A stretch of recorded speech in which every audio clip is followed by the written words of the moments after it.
முன்னாள் படைவீரர்கள், இந்நாள் படைவீரர்கள், துணை இராணுவ வீரர்கள் அனைவருக்கும் வணக்கம்.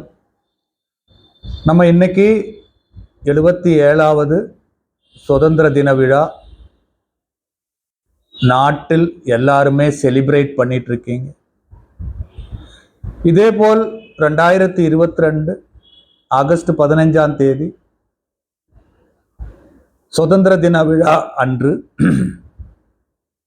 முன்னாள் படை வீரர்கள் மற்றும் சார்ந்தோருக்கு மற்ற மாநிலங்களில் வீட்டு வரியிலிருந்து விலக்கு அளிப்பது போல் தமிழ்நாட்டிலும் விலக்கு அளிக்க வேண்டும். அதுக்காக நானும் Erode ex serviceman association office பேரர்ஸும் உண்ணாவிரதம் இருந்தோம். அதுக்காக அந்த இண்டிபெண்டன்ஸ் டேல என்னை அரெஸ்ட் பண்ணி ஒரு நாள் ஃபுல்லாவே ஜெயிலில் வச்சிருந்தாங்க. எதுக்கு அப்படின்னா வீட்டு வரி இருந்து விலக்கு. அது ஒரு தொடர்ந்து அந்த முயற்சி எடுத்து தற்போது தமிழ்நாடு முன்னாள் படை வீரர் நலத்துறை அமைச்சர் திரு சிவா வி மெய்யநாதன் அவர்களுடைய முயற்சியாலும் அந்த வீட்டு வரியிலிருந்து விலக்குக்கு பதிலாக மீளப்பெறுவதில் அந்த ஒரு சலுகை நம்மளுக்கு கிடைச்சிருக்கு. இது ஒரு கண்டினியூஸ் ஸ்ட்ரைக் தான். பல வருஷங்களாக என்னை பொறுத்தவரை தனிப்பட்ட முறையில் நான் முதல்ல அந்த வீட்டு வரி விலக்குக்கு லெட்டர் எழுதுனது 2012. ஏன் அதை சொல்ல வர்றேன் அப்படின்னா, இன்னைக்கு நம்ம இந்த சுதந்திர தின விழாவில் உண்மையே இந்த சுதந்திர தின விழா சந்தோஷமா செலிப்ரேட் பண்ண முடியுதா அப்படின்னா ஒரு கேள்விக்குறிதான். ஏன் அப்படின்னா, உங்களுக்கு எல்லாருக்குமே தெரியும், மற்ற மாநிலங்களை பொறுத்து தமிழ்நாட்டில் முன்னாள் படை வீரர்களுக்கு அந்த சோஷியல் வேல்யூ என்ன, சமுதாயத்தில் அவங்களுக்கு கொடுக்கிற மரியாதை என்ன, இதெல்லாமே நமக்கு தெரியும். இந்த ஒரு சூழ்நிலையில 2023 ஜனவரி 14ஆம் தேதி கிருஷ்ணகிரி பிரபு அவரு இந்நாள் இராணுவ வீரர் லீவில் வந்தபோது அந்த ஊர்லேயே சில பிரச்சனைகளால் அவர் அடித்து கொலை செய்யப்பட்டார். 2023 ஜனவரி 16ஆம் தேதி அவர் வீட்டுக்கு நான் மற்றும் ஆபீஸ் பேரர்ஸ் சென்று அவங்களுக்கு ஆறுதல் அளித்து அரசு வேலை வாங்கி தரப்படும் என்று கூறி வந்தோம். இந்த நிலையில கடந்த 1.5 வருஷமாக பல முறை அமைச்சர்கிட்ட பேச்சுவார்த்தை நடத்தி Rajya Sainik board director Sivagnanam IAS அவர்கள்ட நேரடியாக பேசினோம். இதை பத்தி 1.5 வருஷம் பேசியும் கரெக்டான ரிசல்ட் கிடைக்கலையே. அந்த ஒரு சூழ்நிலையில 12/8/2024 நானும் TNESN convention organisation office bearers நேரடியாக இந்த கம்பேஷனட் கிரவுண்டில், அதாவது கருணை அடிப்படையில் அரசால் வேலை கொடுக்கிற அந்த அலுவலகத்தில் சென்று அதை பத்தி எல்லாமே ஆராய்ந்த போது மிக கவலை அளிக்கும் வகையில் ஒரு விஷயத்தை அறிய முடிஞ்சது. அது சாதாரணமான விஷயம் அல்ல. அந்த பிரபுவின் மனைவி புனிதா அம்மாவுக்கு ஏன் வேலை இவ்வளவு வருஷம் கிடைக்கல, அதுக்கு என்ன காரணங்கள், இத எப்படியும் அதோட டீட்டெயிலை கலெக்ட் பண்றதுக்காகத்தான் நான் அந்த அலுவலகத்துக்கு போயிருந்தேன். என்னை பொறுத்தவரை ஒரு முன்னாள் படை வீரர் அப்படின்னு எனக்குள்ளேயே ஒரு கௌரவம், ஒரு கர்வ். தமிழ்நாட்டில் முன்னாள் படை வீரர்களுக்கு மற்ற மாநிலங்களை கம்பேர் பண்ணி பார்க்கும்போது அவ்வளவா சோசியல் வேல்யூ இல்லை. அப்படி இருந்தாலும் என்னமோ முன்னாள் படை வீரர்கள் அப்படின்னு அங்கேயும் இங்கேயும் எப்படின்னா ஆகஸ்ட் 15க்கு கொடி ஏற்றுறதுக்கு கூப்பிடுறது, ஜனவரி 26க்கு கொடி ஏற்றுறதுக்கு கூப்பிடுறது, அப்பெல்லாம் கொஞ்சம் பெருமையா இருந்தது. ஆனால் 12ஆம் தேதி அந்த அலுவலகத்துக்கு சென்றதுக்கு பிறகு ஒரு இராணுவ வீரனான நான் இவ்வளவு டிசப்பாயின்ட்மெண்ட் ஆயிட்டேன், இவ்வளவு கவலை ஆயிட்டது, அது வார்த்தைகளால் சொல்ல முடியாது.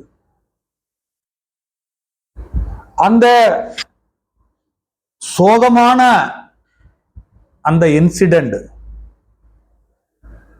நம்மளோட தமிழ்நாடு கான்ஸ்டிடியூஷன்ல இவ்வளவு பெரிய ஒரு பிரச்சனை இருக்கு அப்படின்னு, இராணுவத்தில் 25 வருஷம் நான் சர்வீஸ் பண்ணியிருக்கேன்.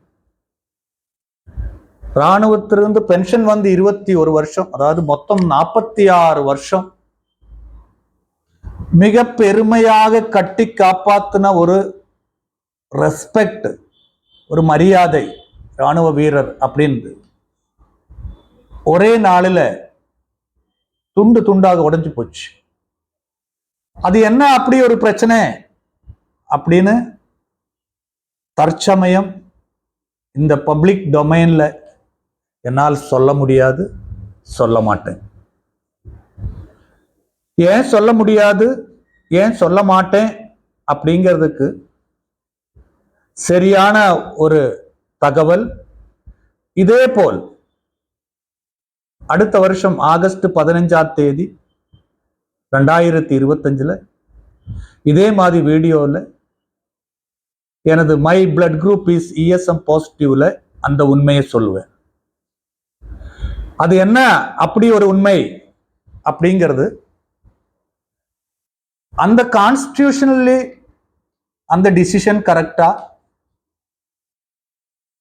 எல்லா மாநிலங்களிலும் இதே போல் தானா இல்லையா, இந்த விஷயத்தை சார்ந்து முதலமைச்சர் முதல் எங்கெல்லாம் கடிதம் அனுப்பணும், அதுக்கு என்ன ரிட்டாலியேஷன், என்ன பதில் வரும், இது எல்லாம் பார்த்ததுக்கு அப்புறம் தான் நான் இந்த விஷயத்தை முன்னாள் இராணுவ வீரர்கள், இந்நாள் இராணுவ வீரர்கள் அவர்களிடம் அடுத்த வருஷம் ஆகஸ்ட் 15ஆம் தேதி சொல்லுவேன். இப்போது அது சொல்ல முடியாத சில காரணங்கள்.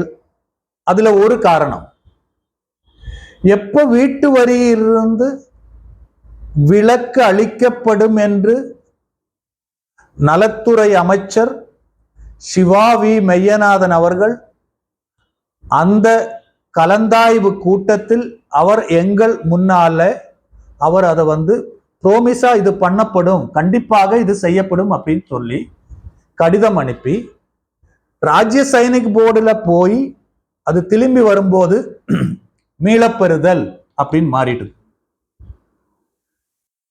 அப்போது ஒரு மினிஸ்டர் ஒரு மீட்டிங்கில் சொல்றது, அது முடிஞ்சு ராஜ்ய சைனிக் போர்டுல போய் அது மாறுறது, இப்படி உள்ள ரொம்ப சிக்கலான விஷயங்கள் நம்ம தமிழ்நாடு கான்ஸ்டிடியூஷனுக்குள்ளேயும் Zilla Sainik board, Rajya Sainik board and Kendriya Sainik board இவங்களுக்குள்ளேயும் மிகப்பெரிய ஒரு விரிச்சல் இருக்குது. அதாவது நீங்க ஜில்லா சைனிக் போர்டு என்ன பண்றீங்க ஏது பண்றீங்கன்னு ராஜ்ய சைனிக் போர்டு கேட்க போறது இல்லை. ராஜ்ய சைனிக் போர்டு என்ன பண்றீங்க ஏது பண்றீங்கன்னு கேந்திரிய சைனிக் போர்டும் கேட்க போறது இல்லை. உங்களுக்கு என்ன வேணும்னாலும் செய்யலாம். அது எப்படி நீங்க செய்யறீங்க? அங்க சர்வீஸ் செய்யும் ஸ்டாஃப், ஆபீசர்ஸ், அவங்களோட ப்ரமோஷன், அவங்களோட ஜாப் செக்யூரிட்டி, அவங்களோட டிரான்ஸ்பர், இது மட்டும்தான் அவங்களோட டார்கெட். அது இல்லாத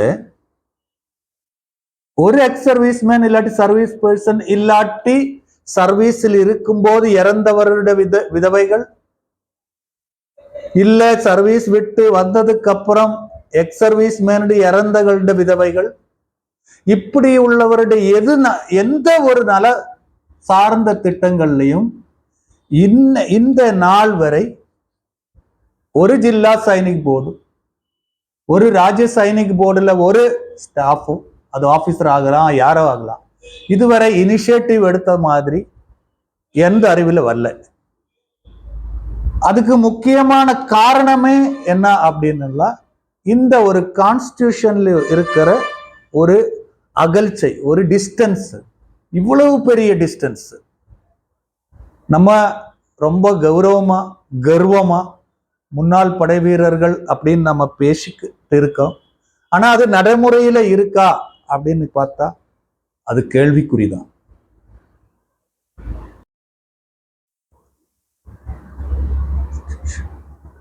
இவ்வளவு பெரிய ஒரு கான்ஸ்டிடியூஷனல் கேப் இருக்கு அப்படின்னு அந்த விஷயத்தை நான் ஏன் சொல்ல மாட்டேன் அப்படின்னா, ஒரு இன்ஸ்டிடியூஷன் இல்லாட்டி ஒரு கட்டமைப்பு 10 வருஷம் தொடர்ந்து ஒரு டாக்ஸ் எக்ஸம்ஷனுக்கு ஃபைட் பண்ணி வாங்கினதுக்கு அப்புறம் அதுக்கு நிறைய பேர் சொந்தம் சொல்றாங்க. நான் கலெக்டர்கிட்ட கொடுத்ததுனால ஆயிட்டுது, நான் போன்ல பேசினதுனால ஆயிட்டுது. இந்த மாதிரி உள்ள ஒரு கம்யூனிட்டிக்குள்ளதான் நம்ம வளர்ந்துகிட்டு இருக்கோம். யாருனால ஆயாச்சுன்னு உள்ளது பிரச்சனை கிடையாது. நம்ம அந்த வெல்ஃபேரை அவைல் பண்ணணுமா, அது முக்கியமான காரணம். உண்மையிலே யார் அது செயல்படுத்தினாரு, அது 2வது காரணம். அதை விட்டு இந்த அறகுறையா, அதாவது இப்ப நம்ம நிறைய அசோசியேஷன் இருந்தாலும் அதுல ஆக்டிவா அசோசியேஷன் என்ன பண்ணுது, ஜெனரலா என்ன பண்ணுது, மாசத்துல நான் சந்தா வாங்குறதோ இல்ல வருஷத்துல சந்தா வாங்குறதோ அல்ல, ஒரு வெல்ஃபேர் எக்ஸிகியூஷன் எப்படி இருக்கு, வெல்ஃபேர் சார்ந்த எக்ஸிகியூஷன் எப்படி இருக்கு. இப்பதான் வாட்ஸ்அப் வந்திருக்கு. வாட்ஸ்அப் வர்றதுக்கு முன்னாலேயே நிறைய பேர் இதே மாதிரி வெல்ஃபேர் எக்ஸிகியூஷன் பண்ணியிருக்காங்க. அந்த விஷயத்தை பேசணுமா அப்படின்னா, டபுள் ஃபேமிலி பென்ஷன் அது செயல்படுத்தினது பாலசுப்ரமணியம் சொன்ன ஒரு 90 வயதான ஏர் வெட்டன் தான். அவர் இப்பவும் இருக்காரு. ஆனா இப்ப இருக்கிற வாட்ஸ்அப் எப்படின்னா, நீங்க செயல்பட்டாலும் செயல்படாட்டியும் செயல்பட்டது மாதிரி காமிப்பீங்க. யாரோ ஒருத்தர் செய்வாங்க, அது நீங்க செய்யறது மாதிரி ப்ரொஜெக்ட் பண்ணுவீங்க. இல்ல அந்த செயல்படுறவரை எப்படி டீக்ரேட் பண்ணிட்டு நம்ம எப்படி ப்ரமோட் பண்றது. இது அது இல்லாத ஏதாவது ஒரு சிவிலியன் எங்காவது ஒரு காம்ப்ளிமெண்ட் கொடுக்கறேன் அப்படின்னா, நம்மளோட டிக்னிட்டியும் கூட பார்க்காத நேரா முன்னால போய் அந்த காம்பன்சேஷன் வாங்கறதுக்கு, அந்த காம்ப்ளிமெண்ட் வாங்கறதுக்கு போய் லைன்ல நிக்கிறது, இந்த மாதிரி உள்ள எல்லாம் விஷயம் இருக்கிறதுனால தான் இதுவும் சொல்லலாம். அந்த விஷயம் எங்களுக்கு முதல்லயே தெரியும். நாங்க ஏற்கனவே லெட்டர் போட்டிருக்கிறோம். இந்த விஷயம் எனக்கு தெரிஞ்சு ராஜ்ய சைனிக் போர்டுக்கு தெரியுமோ தெரியலையோன்னு எனக்கு தெரியல. எப்படி தெரிஞ்சாலும் அவங்க இது கேட்க போறதில்லை, கேட்கவும் மாட்டாங்க. எப்படியோ இந்த விஷயத்தை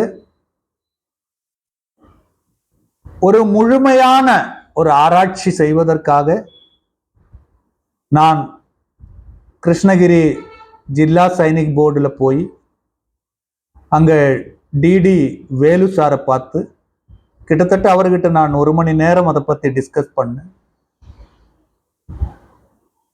அது முடிஞ்சு அதே விஷயத்தை என்ஷூர் பண்றதுக்காக கலெக்டரேட் அந்த டிபார்ட்மெண்ட்ல போய் அங்கேயும் அதை பத்தி ஆராய்ந்து ரெண்டும் முடிஞ்சதுக்கு அப்புறம் அந்த இறந்து போன பிரபுவின் மனைவி புனிதா அம்மாவுக்கு ஏதாவது விதத்துல அவங்களுக்கு ஒரு வாழ்வாதாரத்துக்காக ஹெல்ப் பண்ணணும் அப்படின்னு கிருஷ்ணகிரி கலெக்டரை மீட் பண்ண, இதெல்லாம் மீட் பண்ணி பேசி நாங்க திரும்பி வரும்போது அந்த விஷயத்தை பத்தி தான் நாங்க மொத்தமாவே டிஸ்கஸ் பண்ணிட்டு இருந்தோம். இந்த ஒரு சூழ்நிலையில இந்த இண்டிபெண்டன்ஸ் டே மிகப்பெரிய ஒரு தாக்கத்தை என் மனதில் அளித்திருக்கு. மிகப்பெரிய ஒரு தாக்கம். இவ்வளவு ஒரு டிசப்பாயின்மெண்ட் எனக்கு 40 வருஷத்துல ஆனதே கிடையாது. அது கூடயே நான் இந்த வயநாட்டுல பிரச்சனை, மிகப்பெரிய ஒரு எர்த்குவேக், அந்த ஒரு சூழ்நிலையில நம்ம இந்த இண்டிபெண்டன்ஸ் டே செலிப்ரேட் பண்ண முடியுமா? அதுக்கு எடுத்துக்காட்டாக ரஷ்யா உக்ரைன் வாரு, அங்கெல்லாம் போய் பஞ்சாயத்து பண்ண முடியுது. நம்மளால் உருவாக்கப்பட்ட ஒரு நாடு பங்களாதேஷ், அந்த நாட்டில் அங்க ஒரு சிவில் வாரே ஸ்டார்ட் ஆயிடுச்சு. அந்த சிவில் வார் ஹிந்து முஸ்லிம் வார். ஹிந்துக்கள் அப்படின்னு சொல்லி பார்த்து பார்த்து கொலை பண்ணிட்டு இருக்காங்க. ரஷ்யா உக்ரைன் வாருக்கு பஞ்சாயத்து பண்றது நம்மளால் உருவாக்கப்பட்ட ஒரு நாடு, அங்க பக்கத்திலேயே தீ பிடிச்சு எரிஞ்சுக்கிட்டு இருக்கு. கேட்டாச்சுன்னா அது உன்னிப்பா பார்த்துக்கிட்டு இருக்கோம். அந்த நாடே சாம்பலாகிற வரை பார்த்துக்கிட்டு இருப்பீங்களா? அங்கேயும் மனித குலம் தானே இருக்கு. எத்தனையோ நம்ம வீடியோஸ் அண்ட் ஃபேஸ்புக்ல பார்க்குறோம், எவ்வளவு கொடூரமான கொலைகள் நடக்குது. அப்போ அந்த மனித குலம், அந்த ஹியூமனிட்டி, அந்த மனித தன்மை இவ்வளவு கீழே போயிட்டுதா? பக்கத்து ஊர்லயே இப்படி தீ பிடிச்சி எரியும் போது நாட்டுக்காக உயிர் தியாகம் செய்ய ரெடியா இருந்து மக்கள் திரும்பி ஏதோ ஒரு புண்ணியத்தினால் வந்ததுக்கு அப்புறம் அவருக்கு ஒரு சின்ன ஒரு சலுகை கொடுப்பதுல இவ்வளவு யோசனையா?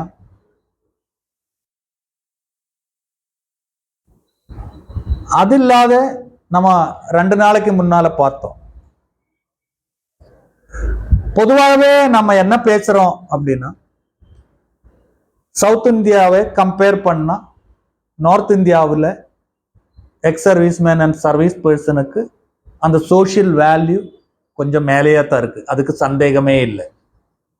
அதுக்கு எடுத்துக்காட்டாக மிகப்பெரிய ஒரு எக்ஸாம்பிள் 2 நாளைக்கு முன்னால நடந்தது. ஜெய்ப்பூர்ல ஒரு சர்வீஸ் பர்சன் லீவ் வர்றாங்க, அவங்களோட ஃப்ரெண்டை அரெஸ்ட் பண்ணதுனால கேட்க போறாங்க. அங்க கேட்க போனவரை அடிச்சு செல்லுல போட்டு கேஸ் சார்ஜ் பண்ணிடுறாங்க. ரொம்ப சிவியரா அந்த சர்வீஸ் பர்சன் அடிக்கிறாங்க. அதை கேட்கறதுக்கு யாரு போயிருக்காங்கன்னா,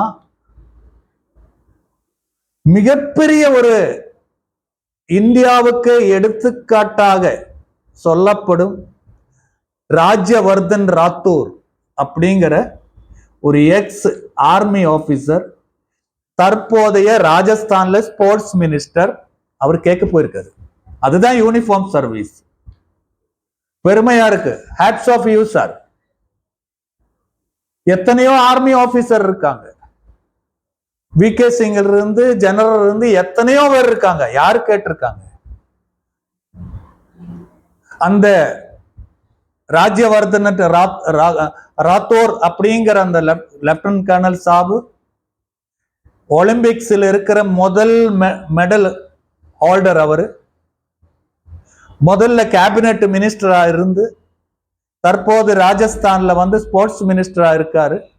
அந்த நியூஸ் கேட்ட பாடுமே அங்க போயிட்டாரு. அதுதான் பற்று, அதுதான் அந்த யூனிஃபார்ம் டெடிகேஷன். அவர் மினிஸ்டரு இதெல்லாம் பார்க்கல. அவர் அப்பாவும் லெப்டினன்ட் கர்னல் தான், கிரினேடியர்ஸ். அப்படி ஒரு ராணுவ வீரரை போலீஸ் ஸ்டேஷன்ல வச்சு அடிச்சாச்சுன்னு அடுத்த செகண்டே அவரு மினிஸ்டர் அவர் அங்க போய் கேட்டிருக்கிறாருன்னா அவர் யூனிஃபார்ம் போட்ட ஒரு மினிஸ்டர். நாளைக்கு நம்ம தமிழ்நாட்டிலையும் சவுத் இந்தியாலையும் எப்ப வர ஒரு யூனிஃபார்ம் போட்டிருந்த எம்எல்ஏயோ எம்பியோ மினிஸ்டரையோ வருது இல்லையோ,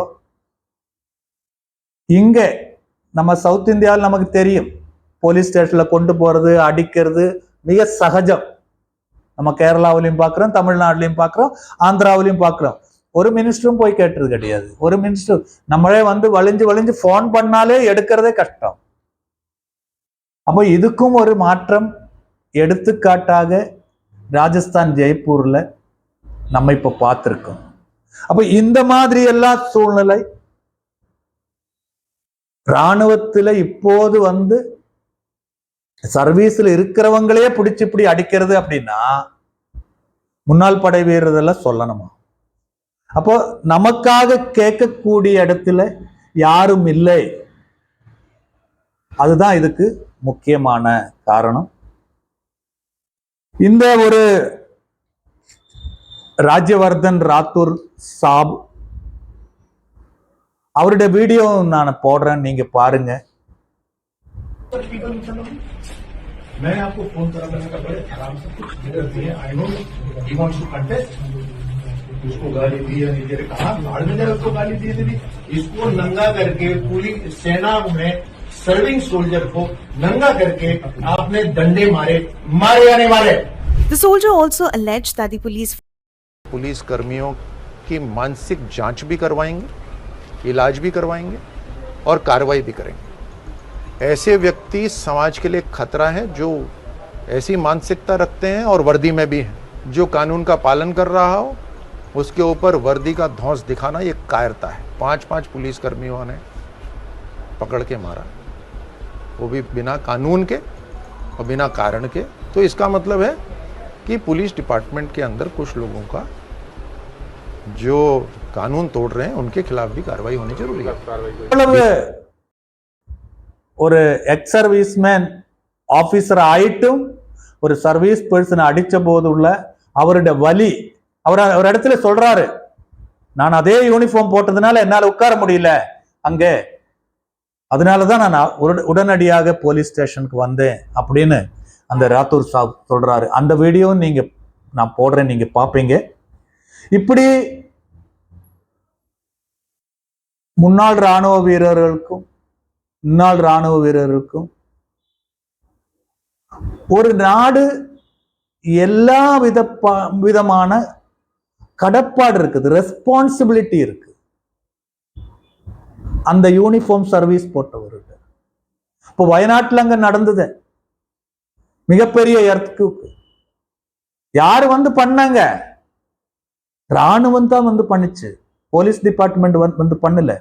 போலீஸ் டிபார்ட்மெண்ட்டுக்கு அந்த மாதிரி உள்ளது, அவங்க ஒன்லி அந்த